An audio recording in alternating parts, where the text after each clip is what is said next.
Pastor itu memang berhasil mengusir santet roh jahat yang mengganggu tante teman saya. Namun, gangguan itu hanya hidangan pembuka saja. Istilah eksorsim saya kira sudah tak asing. Tidak jarang kata eksorsim ini lebih dekat dengan kata agama Katolik.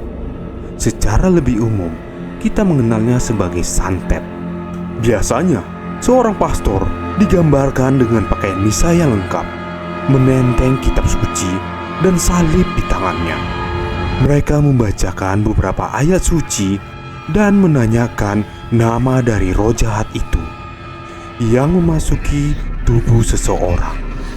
Pastor biasanya membuat roh jahat itu ketakutan dan akhirnya diusir. Halo kawan-kawanku Sobat Frekuensi Fobia. Terima kasih sudah ngeklik video ini. Bang Nando di sini akan bawakan lagi cerita tentang supranatural, cerita horor, cerita mistis yang ada di Indonesia maupun yang ada di luar negeri. Untuk kawan-kawanku Sobat Frekuensi Fobia, dukung terus channel ini agar semakin berkembang dengan cara subscribe, like, dan komennya agar aku semakin semangat buat kontennya. Nah, untuk cerita kali ini adalah cerita tentang pastor melawan santet kiriman menggunakan media di daerah Labuan Bajo. Untuk menyingkat waktu kalian semua, kita langsung masuk saja ke videonya.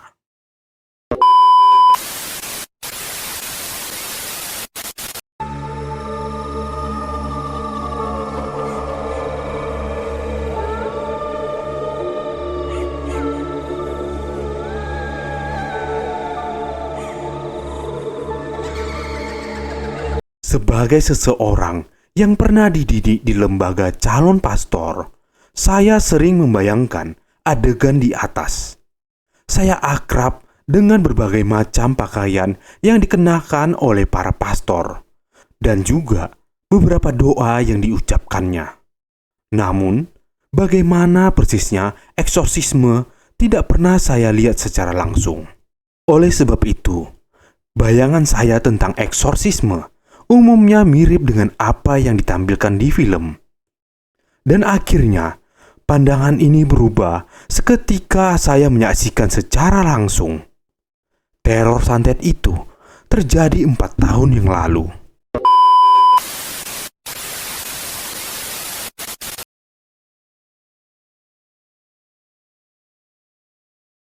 Awal teror santet dan pukulan keras di jendela. Awal 2017, saya berlibur dengan teman seminari ke Labuan Bajo. Saya menginap di rumahnya untuk beberapa lama. Semuanya berjalan seperti hari-hari libur sekolah pada umumnya. Waktu itu, kami juga mempersiapkan diri untuk pernikahan kakak pertama teman saya. Suatu hari, banyak keluarga teman saya sedang berkumpul untuk persiapan pernikahan. Seperti biasa, saya dan teman saya menghabiskan waktu di kamar untuk main game. Ketika sedang asik main game, hal yang aneh terjadi. Jendela kaca di kamar seperti dipukul dengan keras. Saya dan teman saya secara refleks loncat keluar kamar. Beberapa detik berselang, dari kamar sebelah terdengar teriakan, "Dalam darah Yesus, aku memerintahkanmu keluar sekarang juga." Seketika itu juga, suasana rumah berubah. Suasana tiba-tiba hening setelah teriakan itu. Semua orang mengarah pandangannya ke pintu, ke kamar yang masih tertutup itu. Beberapa anggota keluarga berlari menuju pintu dan membukanya. Sebuah pemandangan aneh tersaji. Tante teman saya sedang berbaring, telungkup seperti katak yang sedang merintih kesakitan. Sementara itu, oma teman saya sedang memijit-mijit pinggang dari tante itu. Oma sedang berusaha mengusir setan dari tubuh tante. Teriakan dalam nama Yesus dan darah Yesus silih berganti terdengar. Itu diiringi rintihan kesakitan tante. Satu pemandangan yang paling aneh adalah tante teman saya justru meringis seperti tersenyum ketika merintih kesakitan. Ini adalah pengalaman pertama saya ketika melihat orang kerasukan. Saya terjebak dalam kebingungan antara mau ikut berdoa atau bertindak sesuatu. Saya hanya mematung, sementara anggota keluarga lain kerepotan memegangi badan tante teman saya. Oma teman saya bilang kalau tantenya kena jampi-jampi. Ada roh jahat yang dikirim memasuki tubuhnya. Saya sebenarnya tidak ingin terlalu percaya. Namun, ekspresi yang di luar nalar yang ditunjukkan oleh tante teman saya membuat iman saya pun goyah. Sembari menunggu pastor yang dipanggil untuk mengusir roh jahat itu, kami berdoa, Bapa kami, Salam Maria, dan potongan ayat suci kami bacakan. Anehnya, roh jahat itu malah mentertawakan doa-doa kami. Dia meminjam bibir tante teman saya, berbicara dalam bahasa yang tidak kami pahami. Nada bicaranya seperti mengejek sambil marah besar.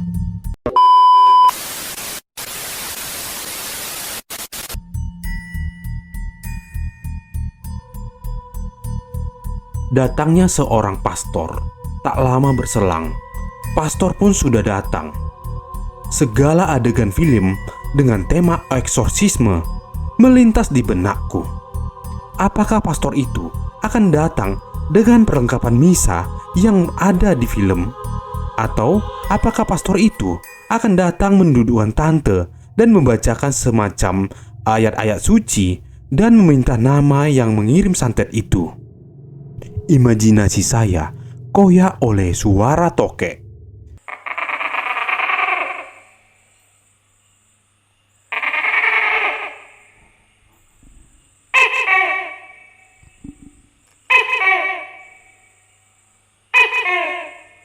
Suara yang sangat lantang. 3 kali saya mendengarkan suara itu. Terasa sangat dekat, kadang jauh. Anehnya, hanya saya yang bisa mendengar suara lantang dari tokek itu. Seisi rumah tak ada yang bisa mendengar suaranya. Pastor yang baru datang itu langsung menegur kami dan meminta untuk kami tidak berhenti berdoa meski ditertawakan oleh roh jahat itu. Pastor itu masuk ke kamar setelah mengambil nafas yang panjang. Saya perhatikan bibirnya terus bergerak. Nampaknya dia masuk ke kamar sambil membaca suatu doa. Terbukti, begitu sang pastor masuk ke kamar, tante teman saya meraung, "Sialan, jangan masuk, jangan usir saya," ujar tante teman saya. Saya yang kaget dengan kerasnya raungan itu, sontak berhenti doa Salam Maria. Sang pastor menoleh ke arah saya. Pandangan matanya seakan meminta saya untuk tidak berhenti berdoa. Saya yang imannya agak goyah dan sedikit takut melanjutkan doa Salam Maria dengan terbata-bata. Sang pastor itu datang dengan berpakaian serba putih dan mengenakan stola. Setelah saya menyelesaikan doa 1 kali Salam Maria, entah bagaimana baju sang pastor menjadi lebih cerah, seakan-akan warna putihnya bercahaya, seperti ada baju jira yang melingkupinya. Selesai membacakan doa, sang pastor mendekati tante teman saya. Raungan tante semakin keras. Sang pastor meminta kami untuk memegang kakinya dan memegang tangan tante dengan kuat. Sang pastor tak menggubris perlawanan tante ketika ia menggosokkan air suci ke telapak tangan, ke telapak kaki, leher, telinga, dan pusar dari tante teman saya. Roh jahat yang di dalam tubuh tante nampaknya semakin tak nyaman. Raungan dalam bahasa yang sangat asing yang tidak pernah kami dengar. Sang pastor diam beberapa saat. Dia mengamati gelagat dari roh jahat itu. "Saya sudah menutup jalur keluarmu. Saya tahu kamu kesakitan kan? Kalau kamu mau bilang jujur, saya akan kasih kamu keluar. Sekarang jawab saya. Siapa yang mengirim kamu? Pastor itu mulai adegan tanya jawab dengan si roh jahat. Bukannya menjawab, roh jahat itu justru tersenyum, menghina, lalu tertawa. Setelah itu disusul dengan rintihan yang menunjukkan kalau roh jahat itu sebetulnya kesakitan.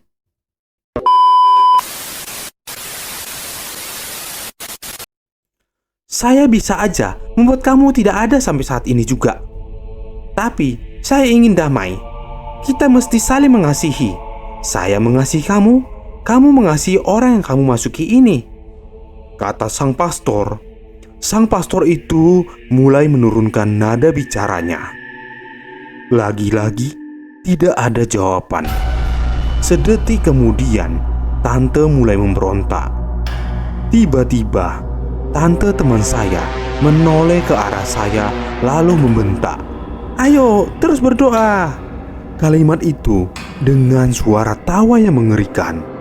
Roh jahat itu menertawakan doa-doa yang kami bacakan.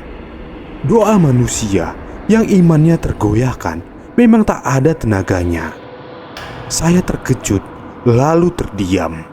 Sang pastor langsung bertindak. Dia menekan ibu jari kaki dari tante teman saya. Suara dari tawa yang mengerikan itu berubah menjadi raungan. "Jangan kamu cobai kami tidak takut sama kamu," ujar dari si pastor. "Kami ingin kamu jujur sebelum saya usir." Nampaknya pastor mulai curiga akan sesuatu.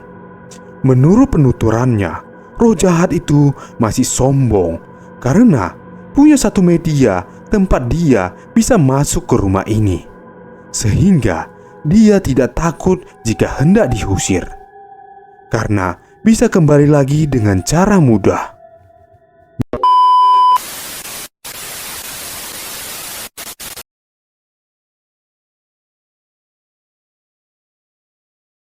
Di tengah kebingungan, suara tokek kembali terdengar. Sangat nyaring, kadang terdengar dekat, kadang terdengar jauh. Kali ini tidak hanya saya yang bisa mendengarkan suara itu. Sang pastor juga mendengarkan suaranya.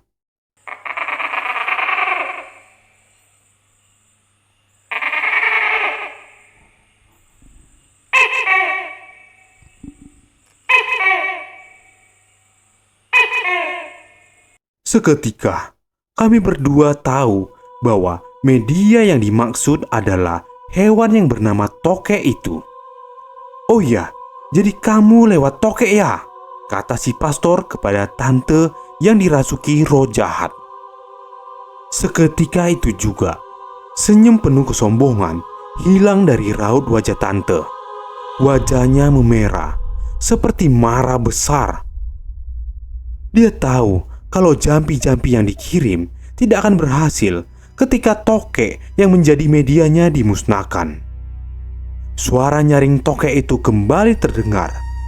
Kali ini seperti berasal dari ruangan yang sama dengan kami. Namun, ketika kami melihat sekeliling dinding, tokek itu tidak ada di sana. Setelah meminta anggota keluarga memegangi tante teman saya, pastor itu menggandeng saya untuk keluar kamar. "Hanya saya dan kamu yang mendengar suara itu. Cari sampai dapat," kata pastor itu. Pastor bergerak keluar, keliling rumah. Saya dan teman saya mencari di dalam rumah. Teman saya yang tidak mendengar suara tokek itu cuman bisa mengikuti gerak-gerik saya yang sambil keheranan. Ruangan pertama yang saya tuju adalah kamar teman saya, karena di kamar itu sebelumnya terdengar seperti pukulan keras di jendela kaca. Saya mencari di kamar mandi, nggak ada. Di bawah ranjang tidak ada juga. Ketika hendak keluar ruangan, suara tokek itu kembali terdengar, lebih nyaring dari biasanya.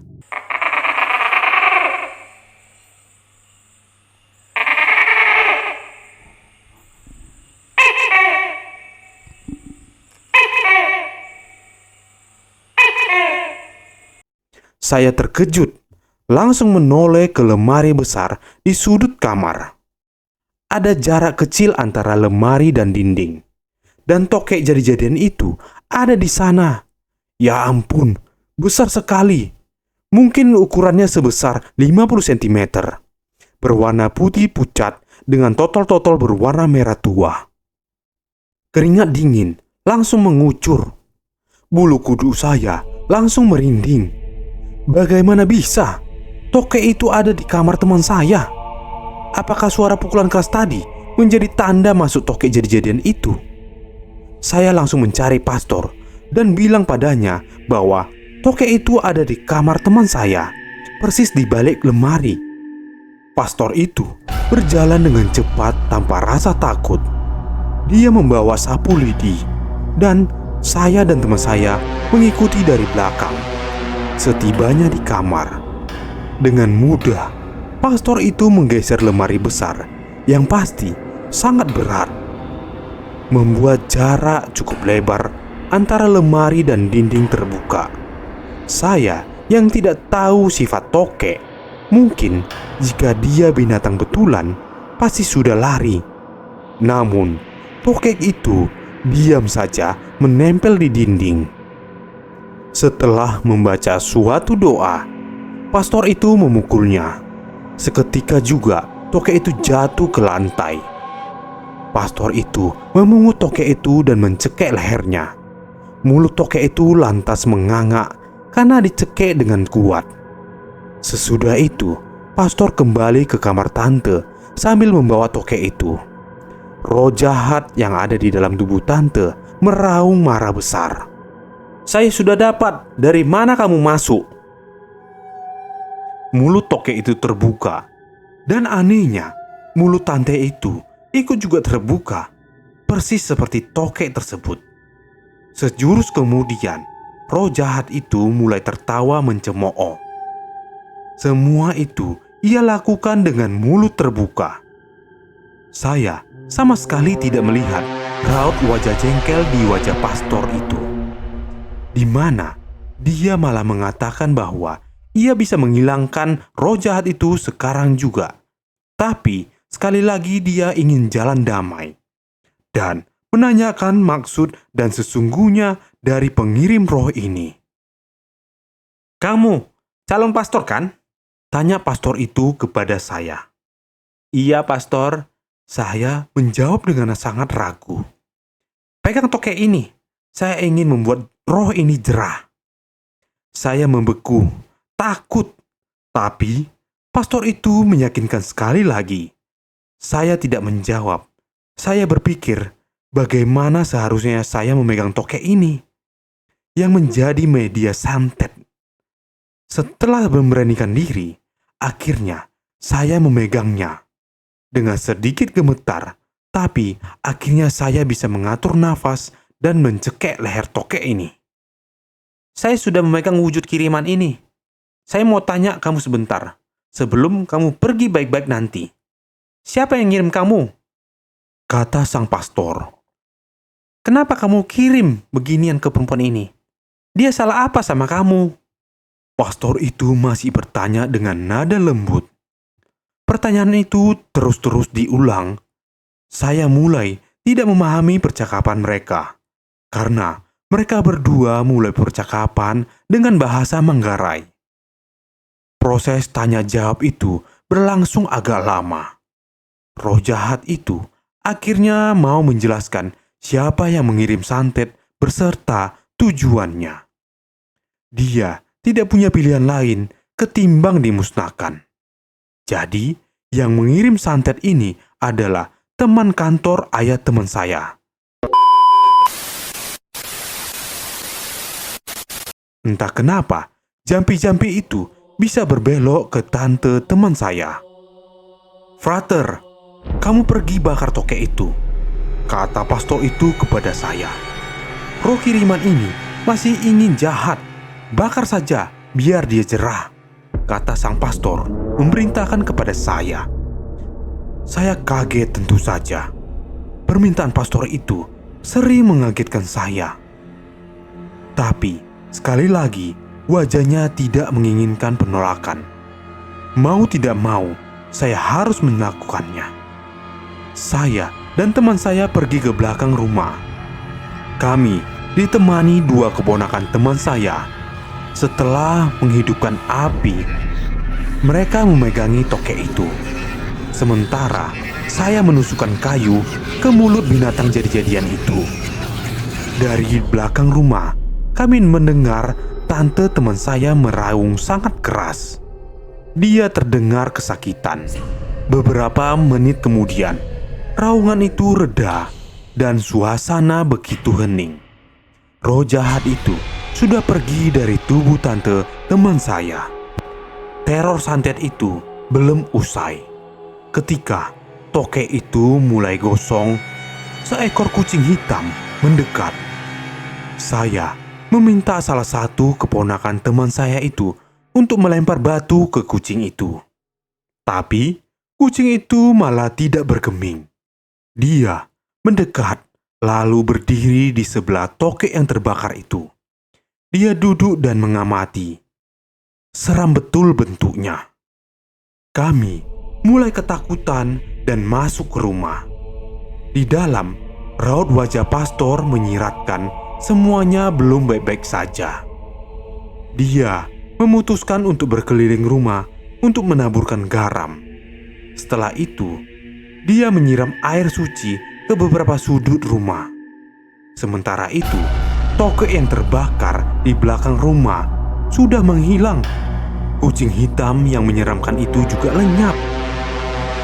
Yang tersisa hanya kayu gosong yang tadi saya gunakan untuk menusuk mulut tokek itu. Aneh sekali. Ketika kembali ke rumah, saya melihat pastor kelelahan. Sementara itu, tante teman saya kini demam tinggi. Tubuhnya panas sekali.